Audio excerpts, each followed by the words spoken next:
It's time to live your stronger life. Hey, I'm Sammy, physio coach and nutritionist, and your hype girl for creating your stronger life. Here, we ditch the quick fixes and build real strength inside and out. So whether you're here to tone up, drop the body fat, build muscle, mental resilience, or ditch the diet culture, or just feel bloody good in your skin, you're in the right place. So let's get into it. All right, let's do a little test. If you needed new tires on your car, would you ask your husband for permission?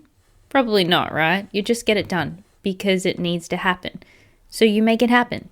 If your kids needed new shoes for sport, would you sit on it for 3 weeks, waiting for the right time to bring it up? No, you'd sort it same day if you could. So why is it any different when it comes to you? Why is it that the second there's a program, a coach, a gym membership, anything that's actually for you, suddenly you need to talk to your husband first? And today I want to unpack this because I hear it all the time and it is rarely actually about the money or having to talk to your husband first. So I'm kicking off a little mini series on things I hear over and over and over again when women are on the fence about investing in themselves. And this one is about permission, who you think you need it from and why you've been waiting for it for your whole life, which is kind of why you're still feeling stuck in this same position.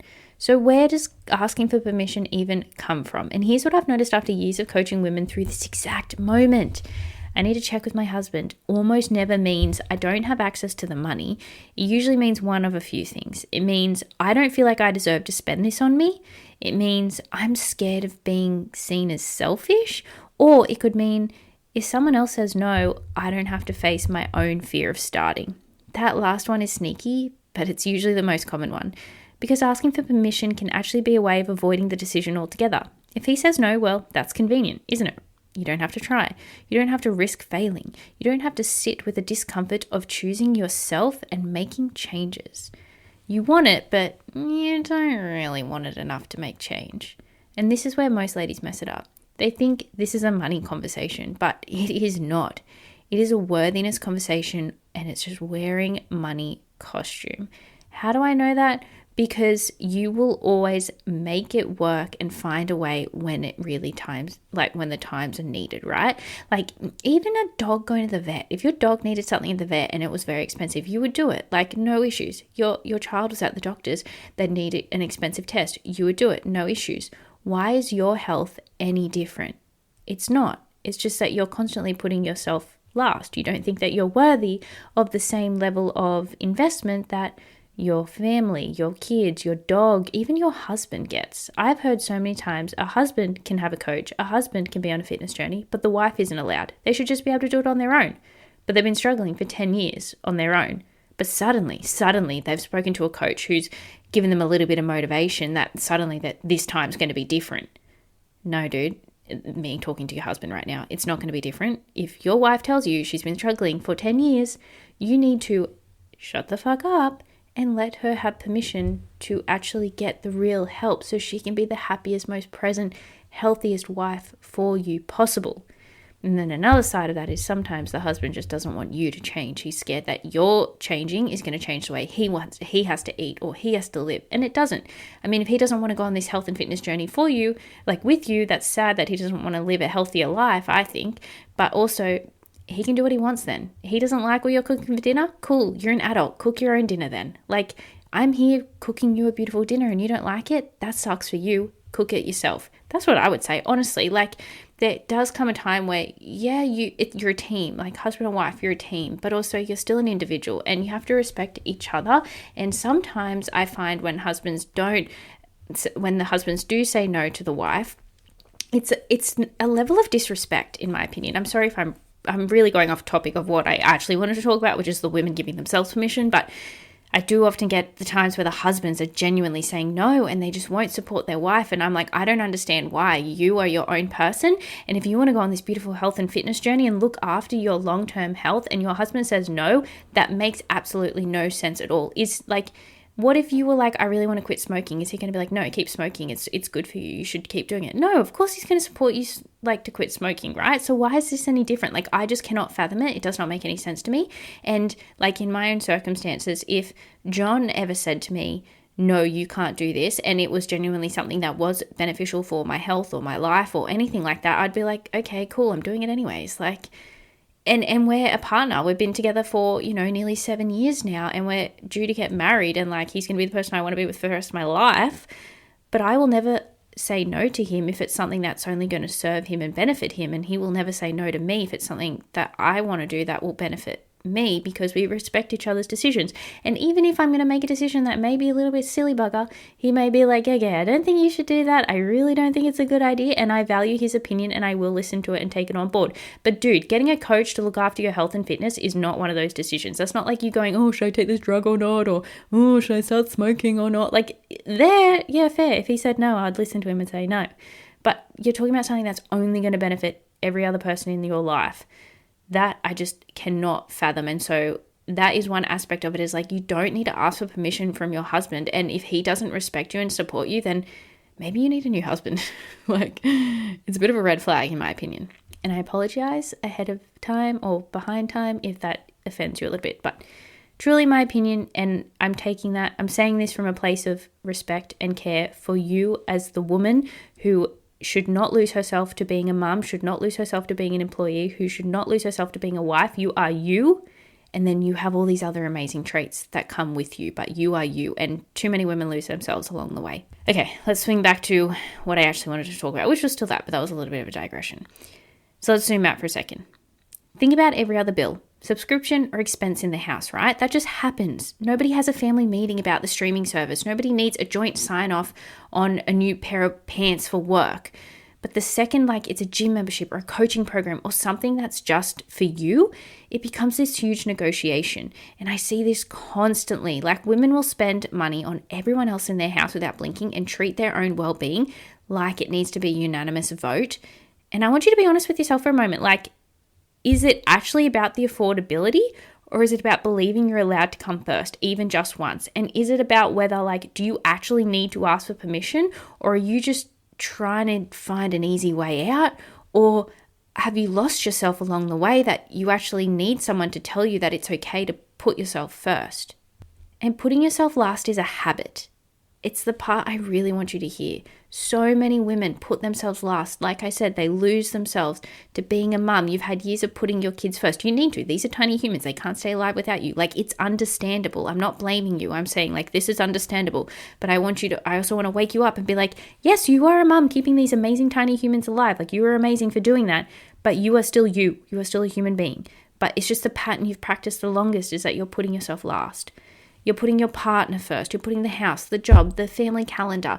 Everything else comes first. And honestly, it's really admirable. And you are a superwoman when you juggle all of these different hats. It's no small feat, and it is absolutely freaking amazing. But your health and fitness is just as important, because somewhere in there, taking care of everyone else quietly becomes, I don't get to take care of me. And that's the bit that we need to separate out. Prioritizing yourself for 6, 12 months, 2 years, 3 years of coaching doesn't make you selfish. It makes you a woman who understands that she can't keep pouring from an empty cup. And I know you already know this, because if you're in that position, you already feel like you're struggling. If you've ever said you're surviving, you're not thriving, that is your sign. You've probably even said this to a friend, but you just haven't applied it to yourself yet. So this is where a lot of the fear lives. There's a massive difference between asking for permission and also communicating a decision. So asking for permission is like, is it okay if I do this? Communicating a decision sounds like, I really want to do this. I've decided to do this. Here is why, and here's how it's going to fit within our budget. One puts your well-being up for a vote. The other treats it as a given, the same way you treat any other household priority. I really want to do this. I really need to do this. This is how I think it's going to work. What do you reckon? Can we, even if it's a matter of, can we sacrifice a few things? Hey, I really want to make this work. We're getting Uber Eats out 3 times a week, and that alone costs more than what coaching does.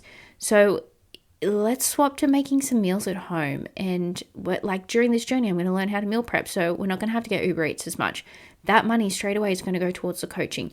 You may think that you can't afford it, but often not. You're spending money somewhere in there that are the actual things that are holding you back from achieving your goals anyways. If you're ordering Uber Eats a couple of times a week, or getting takeaway a couple of times a week, or eating at a restaurant a couple of times a week, that is more than what coaching is going to cost you. So it's not about whether you can afford it or not. It's about where are you willing to spend the money that you have available as well.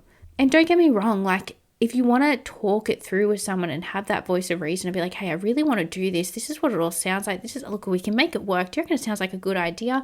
I think it does. And like break it down with someone else. Have that conversation with your partner. Like, of course, it's healthy. It's a team decision, especially when there's a shared budget in mind. But there's a big difference between let's talk about how we can make this fit and I need him to say yes before I'm allowed to do this. One is a beautiful relationship where you make shared decisions together and you respect each other's decisions.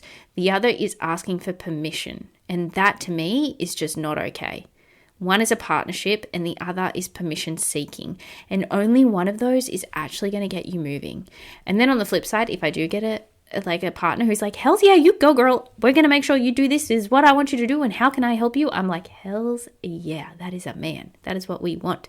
And vice versa. Like if your husband wants to do the same thing, you should be there to support him just as much as he should be there to support you. A relationship should only make you stronger in yourself and together and make you a better person than when you were before you guys got together as well. In my opinion, this is all very much my opinion, this episode. So I really hope I'm not pissing anyone off. Okay, so let's do some practical applications. How do we actually do this? So the best is have a direct conversation, not can I, but I've decided and here's why it matters to me and here's how we're going to make it work. Come to it as a decision, not a request. A better option is like, if today feels like too much, write down your reasons, not the like Instagram worthy reasons, like the real one, the real deep reasons why, not just I want to be lean and toned. Talk to them about why that matters to you. I want to drop this body fat and get confident in my body because you may not realize this, but I never get in photos anymore because I don't feel comfortable in my skin. You may not see this, but it takes me an extra 20 minutes to get dressed in the mornings because I have to negotiate with myself what clothes can I slightly deal with fitting into today. They may not see that every time you go out for a meal, they eat with freedom and you sit there questioning every single calorie and then feeling regret for it all night long. They don't see your internal battles. So you need to talk to them about that and help them understand why you want to embark on this health and fitness journey and why it is so important to you. Because if you're just like, oh, I just want to lose some weight, they're going to be like, well, dude, just try harder, do something else. Whereas like if you actually tell them the real reasons why, they may see how much you're struggling and how much help and support that you really need, because we're professionals for a reason. You don't stop trying to do things on your own 1,000,001 times and it not working. It's like trying to change a light bulb 1,000 times and you keep getting the wrong light bulb and putting it in the wrong place and doing the wrong switch. It's like just get an electrician to do it in 2 seconds flat. That's what getting a coach is. We teach you how to do it in the safest, most productive, most efficient, most effective way possible so that you're not just constantly feeling like you're spinning your wheels. And you may be in that position now where you're like, yeah, I've been trying for years and nothing's working, but yeah, sure, this next time might work a little bit better if I try it on my own one more time. Like, nah, dude, it's not going to happen. The definition of insanity is doing the same thing over and over and over again. It is your opportunity and your time to leap out and ask for help. And I'm not saying it has to be me by any means, but if I just get you to get help with anyone, you got to find the right coach that you gel with. But I'm just saying that is my point here. And just another side note, like aside from coaching, next time you catch yourself about to ask for permission for something that's genuinely for you and your own well-being, pause and ask yourself, would I hesitate this much if it was for someone else in this house? And would I hesitate this much if they came and asked me the same thing back? All of these things are going to help to move you forward in yourself, in your confidence, and also in your relationship. So here's what I want you to sit with today. You are allowed to be a priority in your own life, not instead of anyone else, alongside them. Investing in your health isn't a luxury you need to earn or justify. It should just be your maintenance. It's your life. It's the same as your car, the same as your kids' shoes, the same as anything else that just needs to happen because it matters. Nobody is going to hand you that permission. There's no moment where the universe taps you on the shoulder and says, now you're allowed. You have to decide, and it should be your decision. And that's it. That's the whole move. So if you've been waiting for someone else to say, it's okay, this is me telling you, it is okay. More than that, more often than not, it is absolutely overdue. Be brave, because if you feel stuck, not being brave, waiting for permission, not being ready to invest in yourself, not even just feeling like going to the gym, you're being selfish. Like, I get mums who are like, I've got to look after the kids. I have them with me full time. It's like, dude, you can spend 30 minutes away from your child. They will survive. It's actually probably good for them. It's probably good for your child not to be with you 24/7 because a bit of separation, they learn to be a little bit more independent. Like, I actually think it's a good thing to let them spend time with other people, have a little break from you. Maybe they're napping, go do your workout then. Like, it is okay to step away from your child. They don't have to be with you 24/7, and it's a really good skill. I think, again, not as a mum, I'm an aunt, right? I'm not a mum yet, but I see a lot of my friends and my family who are parents, and I think it's a good thing to let the child have a hot minute by themselves so that you can recharge and refill your cup up, and you're not being selfish for going and spending 30 minutes on a workout by yourself. Like, that's actually going to support your child. And as your child gets older, they watch you do this. Not only are you doing this for yourself, but you're going to be a role model for them. They see that exercise is a part of a normal routine. They're going to instantly think exercise is a part of a normal routine as you get older. You speak to anyone who has a really healthy relationship with exercise and food, and more often than not, a lot of them say, yeah, I've always gone to the gym. Like, my parents always went to the gym, so I just saw it. It was normal, so I just went to the gym. Instantly, that they already have a better relationship with exercise because of that.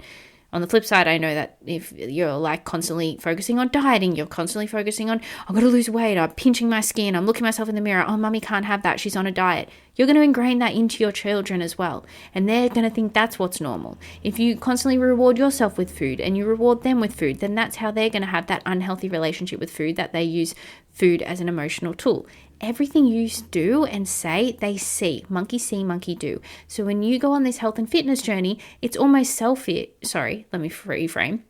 If you don't go on this health and fitness journey, it's almost selfish of you to not go on this health and fitness journey, because you're showing the children what to do that's going to lead an unhealthy life later down the track. Whereas if you go to the gym, oh, mummy just goes to the gym, she's super strong, she's epic, she's so fit and healthy, I'm going to be like that when I'm older. Oh, mummy like tracks her food because she needs to make sure she's actually eating enough throughout the day. She can get really busy, she gets a bit distracted, so she tracks her food so she makes sure she's eating enough to build her muscles and fuel her body. I can't wait to be an adult and do that too, because then I know I'm going to eat enough too. It's not about dieting, it's not about restriction, it's about enough and support and health and strength. And you get that rare opportunity. So you do not need to ask for permission to look after the health of your kids and your family members around you. And if you need to flip it in that way and go, I'm being selfish for not doing it, then go for it. Whatever gets you started, I'm going to be happy with. Anyways, I could talk about this for days because I'm very passionate about women. You should have your own choice and your own decision, and you're your own individual human being, regardless of the situation you are in with your relationship. You should still have the end say, because it is your body at the end of the day and nobody else's, and that is your priority. But I could ramble on. I'm very passionate about this, of course, and I am quite opinionated on this matter. I really hope I haven't pissed anyone off by talking about this. I haven't crossed any boundaries, I hope. But if you do find this valuable, please let me know, because I think it's a really important conversation to be had. And I know there's always nuance, there's always context, there's always different relationships, different, don't want to push any boundaries here, but yeah. I'm going to leave it there, and I'll catch you guys in the next one. Thanks so much for listening. If you found this episode valuable, please rate, review, and subscribe. And I'd love if you shared this on your Instagram and tag me, Sammy_livestrong. And if you'd like to learn more about my coaching and join the Project Livestrong family, please message me, Livestrong, on Instagram, and I'll see how I can help. I'll see you next time.